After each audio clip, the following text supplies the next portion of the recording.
Hello STI students. We're going to take a close look at the trigger bar for a Glock pattern pistol. In particular, this part on the back that looks like a cross is called the cruciform, and this tab on the bottom of the cruciform is where we're paying particular attention.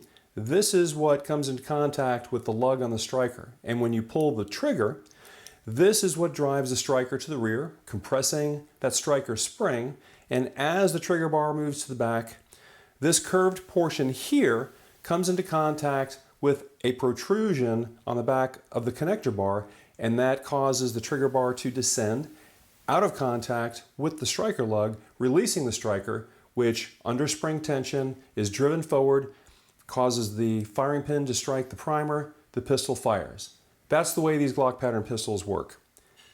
That requires timing, and that timing depends on proper geometry of all these parts, including this tab back here. This angle is critical to proper functioning so that you have the correct engagement between this tab and the striker lug. So how do we assess that? You need one of these. This is called a Glock armor's plate or a half plate. Some people call it a half plate because it's half the size of the stop plate that you normally have on the back of your slide, which looks like this. So the top of the stop plate is what holds the striker assembly and the extractor plunger assemblies in place. The bottom part of the plate basically just keeps dirt and moisture out of your gun. But with the half plate in place, we're able to look into the slide and see that engagement between the cruciform and the striker lug. So let's take a look.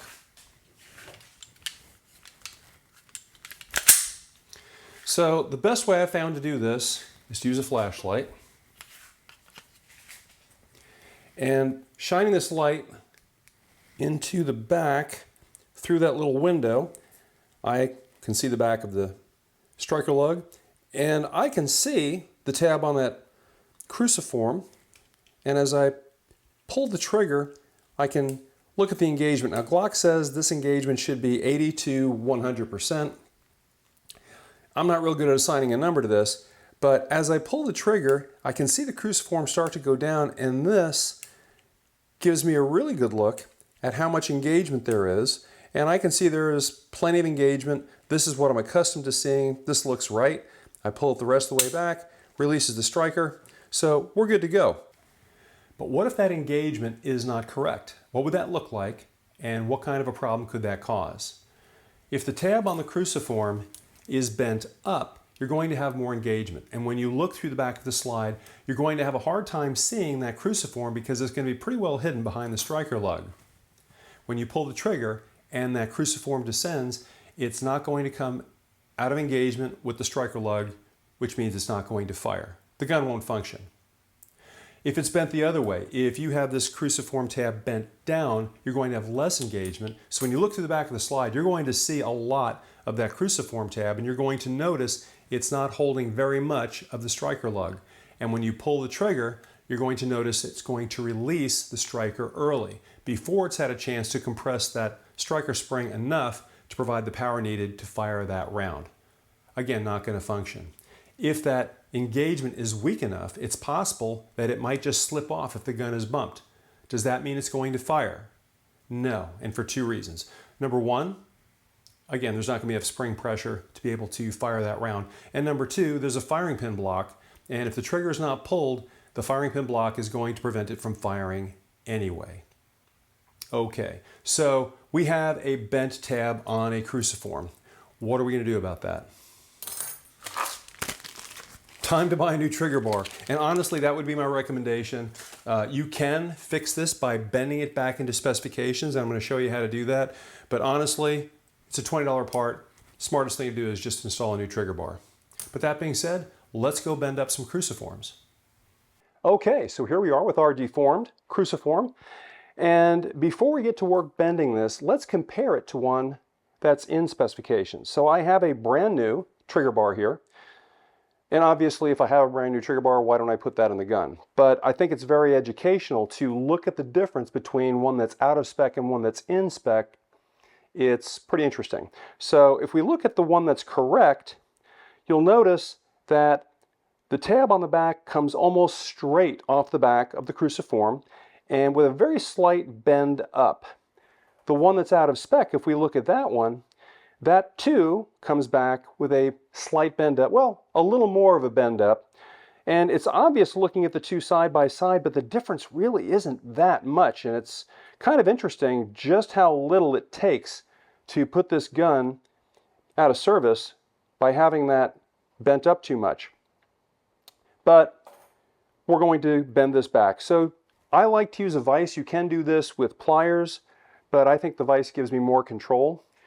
When you go to bend this back, don't forget which tab you're bending here. There is a tab off of the side as well. Don't get confused and bend that one. You're going to cause yourself a lot of grief.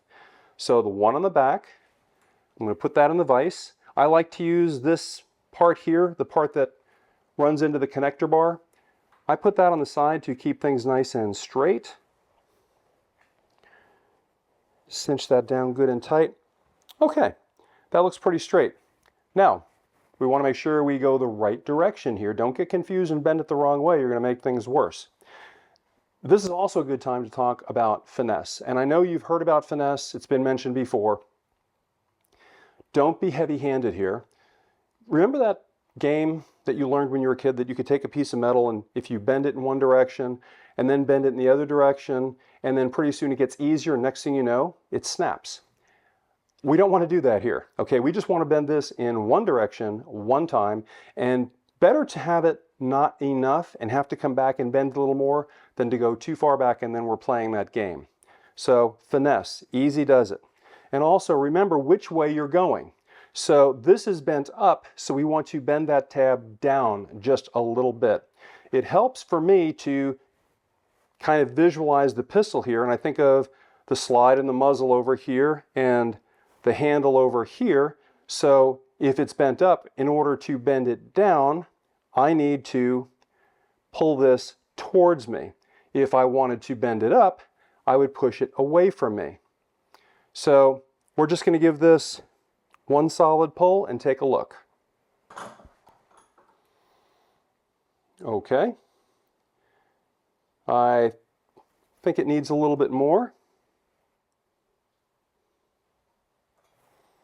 Take a look.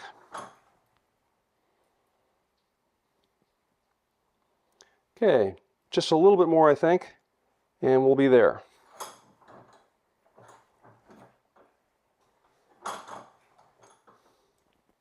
Okay, let's see how this works.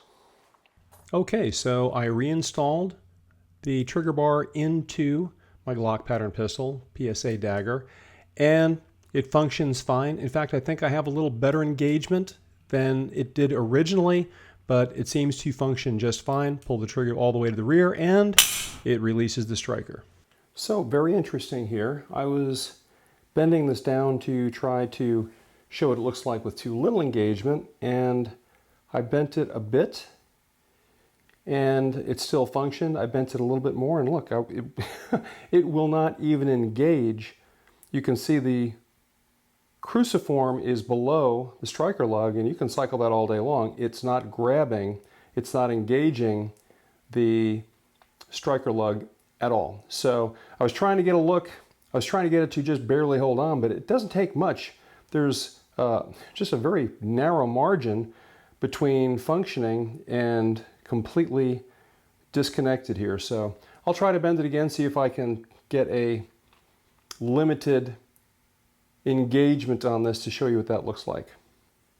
All right, I bent it back up a little bit, and looking in here we can see a lot of cruciform. This is bent down a little bit, but it's still engaging the lug, and as I pull the trigger you can see there's not a lot holding it. You can see most of the cruciform tab right now, and when I pull it the rest of the way to the rear,